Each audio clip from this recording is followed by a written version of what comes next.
Olá pessoal, eu sou a professora Thalita, professora de língua portuguesa. E hoje então nós vamos ver um conceito novo. Vocês vão ficar, tá, mas espera, prof, a gente estava vendo até agora oração subordinada, só período composto. Mas, gente, o que a gente vai ver agora, que se chama paralelismo, envolve sim período composto. Vamos fazer uma pequena associação. Na matemática a gente não tem retas paralelas? Agora já compliquei, né? Mas vamos lá, gente. Retas paralelas, então, são duas retas que vão e elas não se encontram. Vamos ver se isso se aplica também à língua portuguesa? Se é exatamente a mesma coisa de paralelismo que a gente tem na matemática? Vamos entender então. O primeiro tipo de paralelismo que nós temos é o paralelismo gramatical. Então, diz se um texto possui paralelismo ou simetria ou regularidade de construção quando os termos correlacionados são expressos de modo semelhante. Ou seja, sabe aquilo que o professor de português sempre fica falando? Você tem que fazer o seu texto ser uma unidade.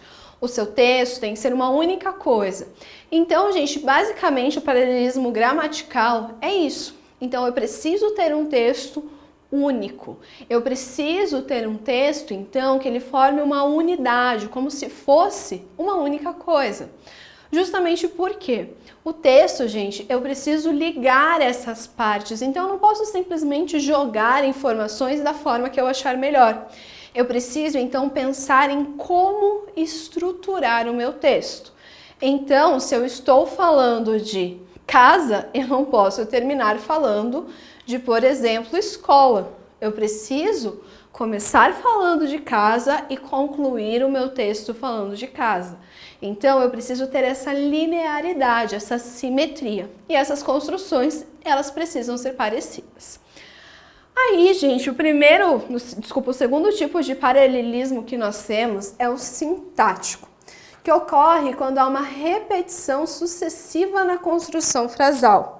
Muitos podem ser os objetos dessa repetição.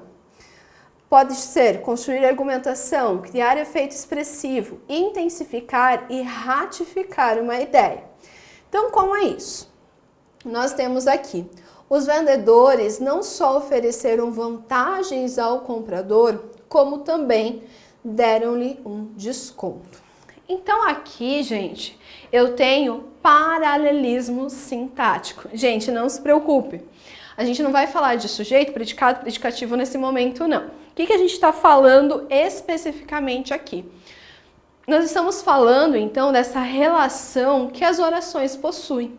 Ou seja, como elas se apresentam ali, já que elas possuem esse paralelismo, eles têm construções parecidas, então. Ainda falando de paralelismo sintático, vamos entender aqui. Os vendedores ofereceram vantagens não só ao comprador, como também à sua esposa. Nesse caso, o paralelismo não recai sobre os predicados como um todo, mas aos complementos do verbo, ao comprador e à sua esposa. Dessa forma, as expressões não só, como também, ficam posicionadas ao lado dos objetos indiretos. Então aqui, gente, eu tenho construções que possuem a mesma estrutura. Vamos lembrar então aqui. No português, normalmente as orações são de qual forma? Eu tenho o sujeito, depois eu tenho o verbo e por último eu tenho o meu objeto. Isso daqui, gente, é o que nós chamamos de ordem direta da língua portuguesa. Como que se aplica isso? Se eu coloco João estudou português.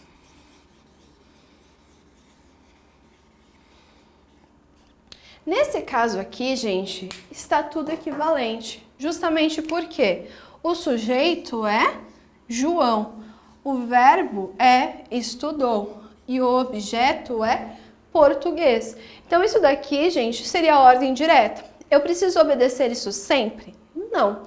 Tanto que eu poderia colocar português, João estudou, colocando meu objeto na frente. Aí a gente constitui uma figura de linguagem chamada hipérbato, tá? Inclusive, para quem não sabe, o hino nacional brasileiro, ele é todo constituído de hipérbatos. Então, eu não estou seguindo a ordem direta aqui. Ele é todo ao contrário.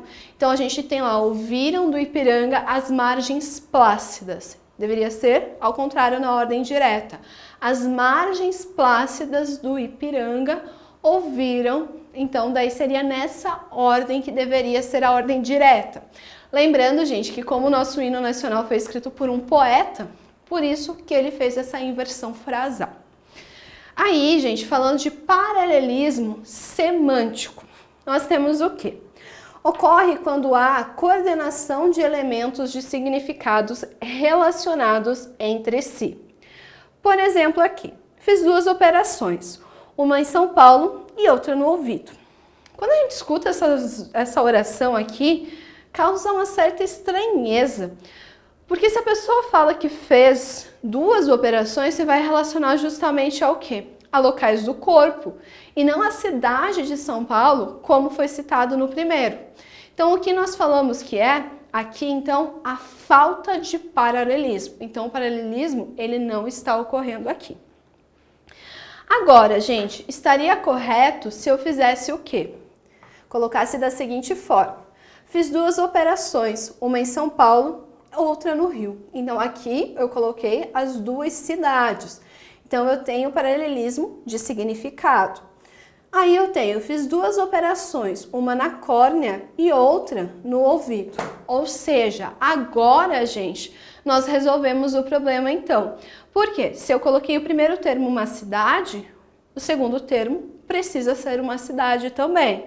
No segundo caso, eu coloquei uma parte do corpo, o segundo exemplo também precisa ser uma parte do corpo. É obrigatório que isso aconteça. Daí nós também temos o paralelismo rítmico, que ocorre quando, gente? Quando as frases ou segmentos de frases têm duração, ou seja, número de sílabas, ritmo ou cadência, mais ou menos igual. Então a gente tem um trecho aqui do poema do Carlos Drummond de Andrade. E agora, José? A festa acabou, a luz apagou, o povo sumiu, a noite esfriou. E agora, José? E agora você que é sem nome, que zomba dos outros, você que faz versos, que ama, protesta? E agora, José? Então, gente, nesse caso aqui eu posso perceber que todos os versos eles possuem mais ou menos a mesma quantidade de sílabas poéticas. Então, gente, já que eles possuem essa mesma quantidade de sílabas poéticas, nós falamos então que nesse caso aqui possui paralelismo rítmico. Então aqui, gente, neste caso, nós temos que retirar lá do fundo esse conhecimento de literatura, que é o que nós chamamos de escansão, que é quando eu faço a divisão de sílabas poéticas. Lembrando, gente, sílabas poéticas, elas são diferentes de sílabas normais, tá? Justamente porque eu vou pegar a questão da pronúncia. E no português, como a gente pode ver ali, por exemplo, eu tenho festa acabou. A gente pronuncia o tá de festa e o a de acabou juntos. Então, por isso que tem essa diferença de sílabas poéticas para a sílaba normal. Por quê, gente? Se eu estou fazendo a divisão silábica tradicional, não há essa distinção. Eu vou fazer palavra por palavra. Nesse caso aqui, eu vejo a questão da pronúncia. E daí, por último, nós temos a questão do paralelismo e a coesão sequencial. Repetição é um dos recursos da coesão que se manifesta por meio da repetição propriamente dita, da paráfrase e do paralelismo. No caso do paralelismo, ele contribui para a coesão textual, pois ajuda no encadeamento de ideias e na reiteração. Gente, então o que é esse negócio de paráfrase? Quando você faz uma paráfrase, é quando você pega um texto, você lê ele e você interpreta esse texto. Então você procura entender o que essa pessoa está dizendo e você escreve então com as suas próprias palavras. Isso que vai constituir então uma paráfrase. Lembrando, gente, coesão é quando as partes do texto elas se conectam. Então, eu tenho uma ideia aqui e uma ideia aqui. Essa ideia contrapõe essa. Então, eu vou usar um conectivo que dê essa ideia de oposição. Dessa forma, eu tenho coesão textual. Bom, gente, espero ter ajudado vocês em mais uma aula de língua portuguesa. Até a próxima!